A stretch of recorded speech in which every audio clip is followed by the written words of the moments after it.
Hey guys, welcome back. My name is Michael McCarville. This is episode 81, Fun with Fallen Flag series.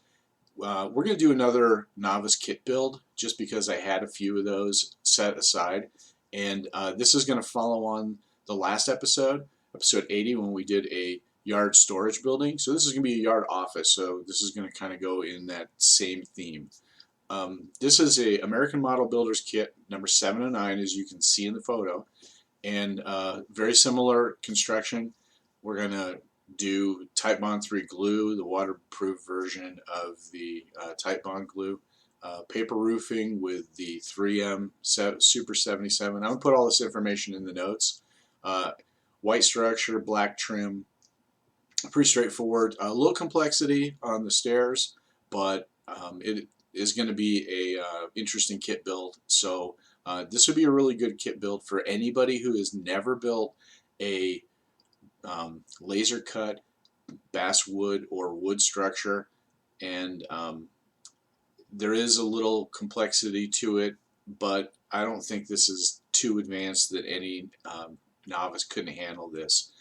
Again, take your time, test fit every piece, and it's something that pretty much anybody can handle. So let's go through the parts. Let me pull up the shot of the exploded parts diagram. Alright, so instructions on the left, obviously, and then the material that's laying on top of the instructions, that's the roofing material. We're not going to use that.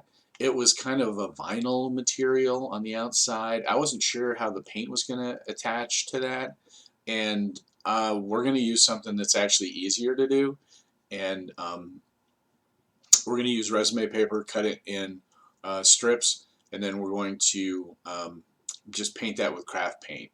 Goes on really easy. You just cut it to the right size, spray the other side with craft paint or with the 3M adhesive that's in the notes, and then just stick it on the building and just work your way up. We'll do 3 rows, and then we'll just do a thin strip to cap it. So we're going to abandon that material. I'm not really excited about using that.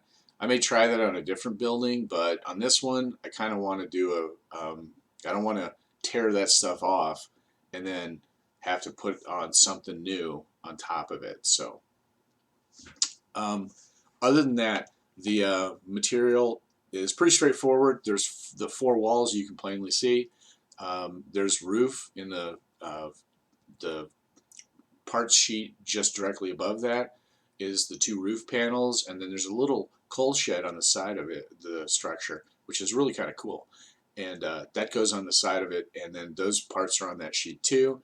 Other than that, what looks like sides of the building with those big, huge, triangular shapes, that's all the window pieces and all the trim pieces. So let's go ahead and jump in and we'll get started. So first step is going to be to glue the 4 walls together, and then once those are glued together, make sure they're nice and square, we're just going to paint them a simple white. So the rest of the pieces are all going to get painted a black. And what you see here is essentially the 4 walls painted white. Just to the left of that, you'll see there's a white door and then a black and white door.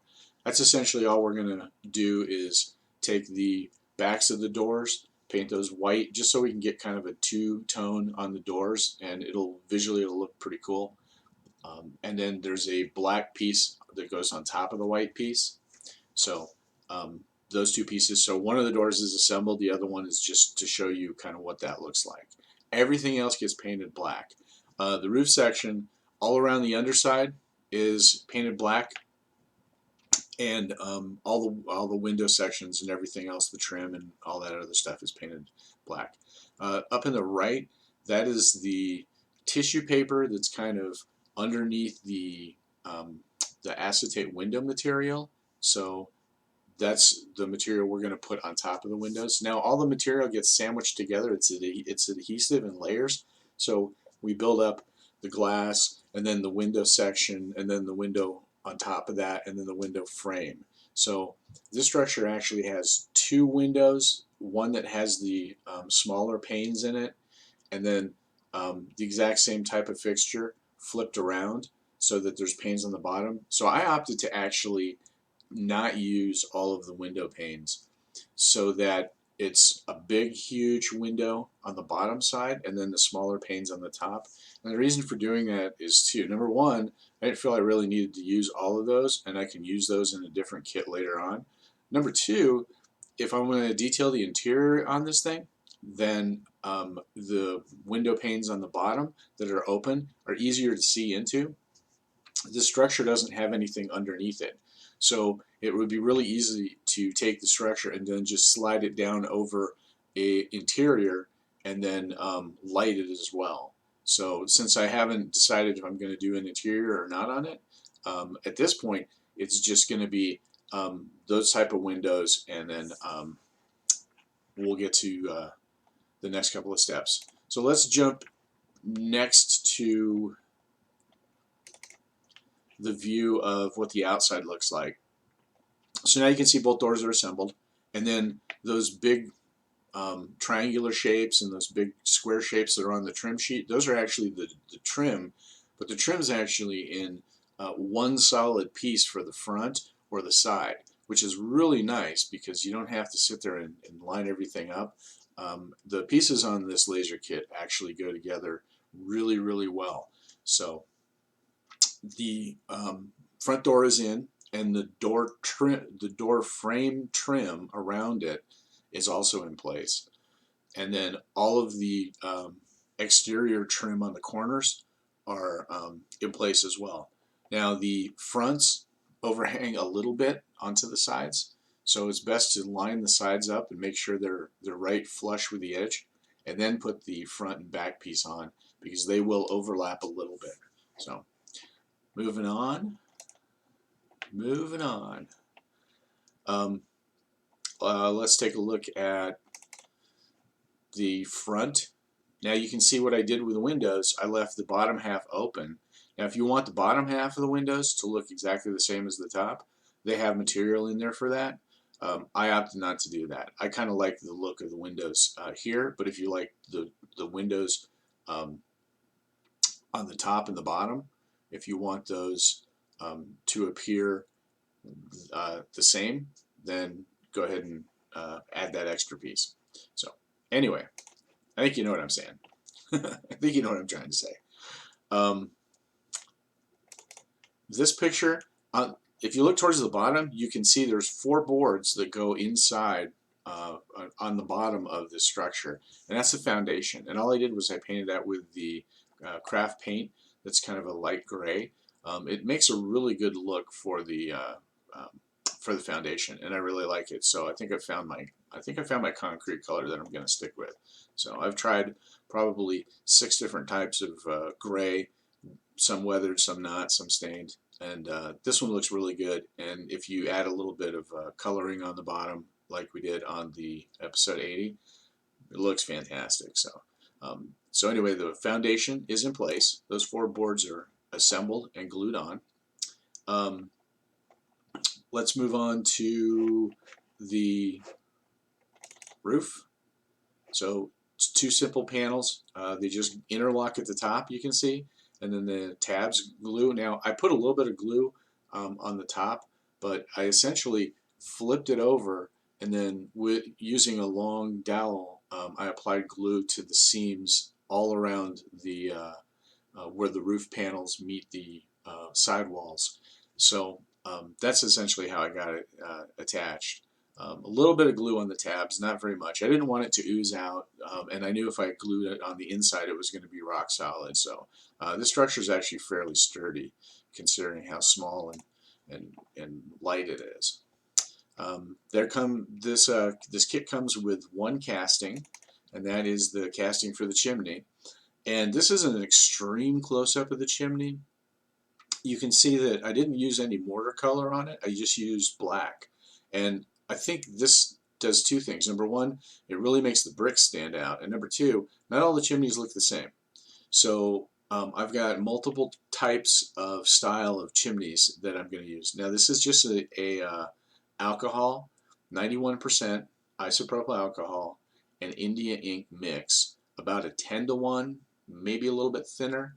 Now be careful when you're adding this, because if you add the alcohol on top of the paint will start to loosen up a little bit, and it gets a little softer until the alcohol completely dries again. Especially if you're doing a water-based paint and it hasn't really had time to cure. So I had to go back and actually touch up. You can see in the upper left-hand corner there's a little bit of metal that's worn through because I was handling it a lot as I was going through the process. But I think this looks really good, and you can go and add additional layers and do a little bit more smoke residue and stuff on the top, but this is essentially what it looked like when it got glued in. So we're going to glue this in later. We're not going to glue this in until, like, I think it was probably the last step that I had planned to do this on, just because as we're shingling it and doing the stairs, we're moving around constantly. I just don't want to snap anything off. So let's talk about let's talk about the coal shed. So this is the coal shed. It's very simple. You can see there's a little etched door on the face of it, and there's trim pieces that go over the corners that'll hide that seam. But it essentially just plugs into the side, and you can see there's 4 tabs and then 4 slots on the side of the building. Just essentially, once you build it, I actually painted the material black and then built it. And when I got it built, there was a few seams and things like that I didn't really like. So I shot it again with flat black. And then when it was all done, I put a piece of resume paper, thin strip, across the top of it, just to look like the kind of a tar paper rollout asphalt shingling.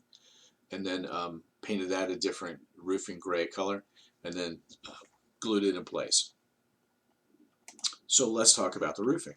So the roof panels, they are, I think it's about 4.5 feet HO scale wide.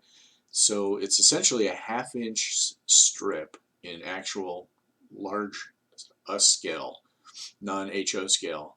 HO 1/2 inch strip piece of paper that runs across. And I did 3 of those on the way up, and overlapped them a little bit more than normal, just so that it would work out, so that the top edge would be done. Shingle it from the bottom as you go up, 3 layers, and what you'll end up with is something like that. So you can see that there's 3 layers of the resume paper. It looks like rollout asphalt material. Again, this is kind of an industrial building, not a lot of finesse, didn't really get a lot of decorative stuff on it. And then a very thin piece of that I folded. I took a metal edge ruler, and after I cut a thin strip of the resume paper, thinner than the pieces for the cap, and drew a line down the center of it, and then put that metal edge ruler on it, on that line, and then just folded it over that corner to create an angle shape.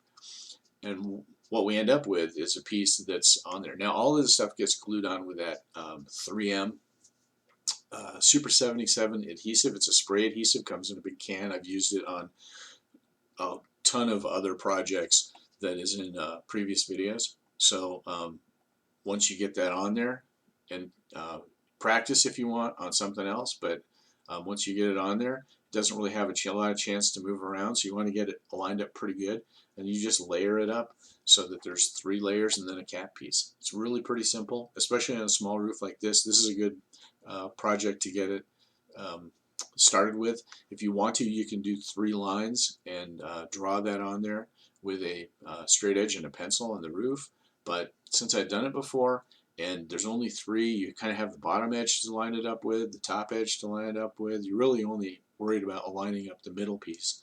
I didn't really feel it was necessary to draw the lines, but if you've never done it before, I would definitely draw some horizontal lines. You can also run the stuff vertically, like I did at the Oilton Club Saloon in the previous episode, and that looked good too. But again, or go with shingles. Go grab some shingles from another manufacturer. So let's talk about the toughest part of the structure. So the stairs are, there's 2 pieces that line up the stringers, the pieces of the stairs that go vertically up and down. And then once you put those into those guides, they're temporary guides, just a jig for building it. It allows you to have those things sitting straight up. Then you glue the treads on. Now the treads on the back side against the building are flush. The treads on the outside of the stairs, on the railing side, those hang over. So if you just make one side flush and everything else hangs over, then you'll come out okay. There's notches on number 2 and number 8 tread where the railings go down through. So just go by the diagrams, and the spacing will work out very well. But other than that, once you build the stairs and you build that platform that goes in, actually snaps into the building, line those up, and then after that it's just doing one board at a time. Now don't try to do all the boards at the same time, because it will fail and it will be horrible, and you'll throw the building against the wall and you'll get frustrated. Glue one board in, let it dry. It'll take a lot of time, but what you'll end up with is something that's very, very straight and accurate. And I actually use a drafting triangle. It's actually against the wall right there. There's a couple that I have, and I use those to straighten it all up. You can use a jig to one of those platforms that sits on your desk that has a bunch of perfectly square metal blocks and magnets and stuff like that. But on this, you really need just the building sitting there, and then a square, a triangle, so that you can line everything up. So anyway, you see that each of the railings are glued on top of those as well. And the corners, the pieces that go, the railing that's on the very top platform, those are actually mitered at a 45-degree angle. And if you get yours pretty close, they'll match up, and then you'll know you've done a pretty good job. If not, just step back, take a look at what you've done. You might have to pull something off, but if you just take your time, take it slow, the railing will come out. So at that point, the roof has been painted again, a craft paint, kind of a very, very dark charcoal gray paint. And then you can add a little bit of chalk powder on top of it and get some streaking, especially around the chimney. And other than that, that's it for the structure. And what you end up with is a structure that looks like that. It's a good looking building to add into a yard area. If you want to weather it more, since it isn't in a yard area, you certainly do that. I'm going to probably leave mine about like this for now, and then I may come back and do a little more weathering at some point in the future, but for right now, I think it's good. Now when you use the chalk powder on the roof, or if you add any more weathering, keep in mind that dull coat, you want to coat it with that light coated dull coat to protect the powder, so that the powder doesn't get rubbed off with your fingers and moving around and stuff. But don't dull coat the windows, because it'll make them look horrible, and then you're gonna, again, not want to deal with it. One last thing I did, in addition to the weathering on the roof, is you'll notice in the bottom floor, the window on the lower left, that actually has a little piece of that resume paper that was left over, and it's actually supposed to be a pull down shade. And I did one of those on each of the sides, so there's a pull down shade window that's covered partially on each of the sides. So that one, you can see the window upstairs on the side also has one. Just another angle. We'll rotate around to the back, and then the upper right on the back wall, the top floor, the right window, that one's got a shade in it, and you can see what it looks like. And then we'll look at the other back corner.